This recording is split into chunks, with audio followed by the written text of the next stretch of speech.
What is the solutions to poverty? The solutions to poverty is to abolish it directly by now widely discussed measure, the guaranteed income, says Martin Luther King Jr. Respected panel of judges, ladies and gentlemen, I am immensely pleased to be here to share my thoughts on the topic, universal basic income is the only way to eradicate poverty. I am Mr. Thanggulal Khongsai, representing a marvelous state, Manipur, the jewel of India. In the last few years, several leaders have suggested for the implementation of universal basic income in India.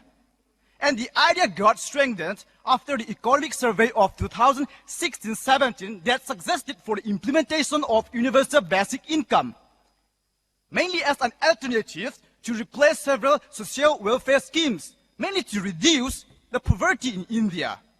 And the COVID-19 pandemic also gave us a fresh momentum to implement this universal basic income. Now, what is this universal basic income?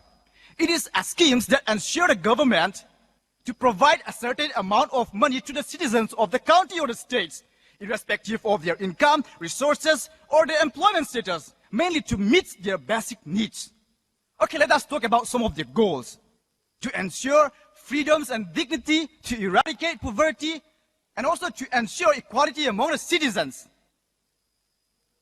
According to the economic policy of 2015 and 16, the UBI would cut the absolute poverty from 22% to lesser than 0.5%.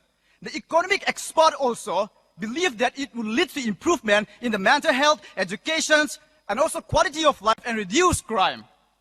Well, this UBI is basically transferring or shifting the power back to the citizens. If we consider poverty as a virus that troubles the developments of the country, then we should consider UBI is the vaccine to eradicate that virus called poverty. UBI is targeting the populations from all individuals, meaning this will solve the inclusion and exclusion factors. And also, this promotes social justice. And also it promotes the ideas of inclusive growth and women empowerment because of the direct transfers of money to the bank account of the women. Then why should we go with this UBI? Because many of the schemes that have been implemented by the government face several problems, such as misallocation of funds, corruption, inclusion and exclusion factors. Like I mentioned it is believed to solve the inclusion and exclusion factors because it targeted all individuals. And also the direct transfer of money to the bank account would solve corruptions. The economic survey of 2016